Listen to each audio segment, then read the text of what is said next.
This video demonstrates the proper application of Terracoat Excel. For this application, you will need a scraper, roller, steel trowel, plastic trowel, and airless spray.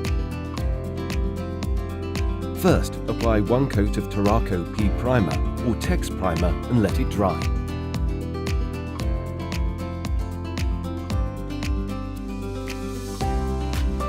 Then apply 1 coat of Terracoat Excel using the steel trowel and remove any excess material.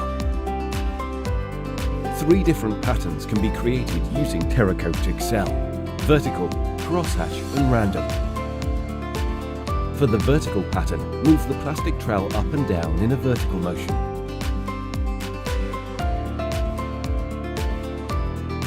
For crosshatch, move the plastic trowel vertically and horizontally.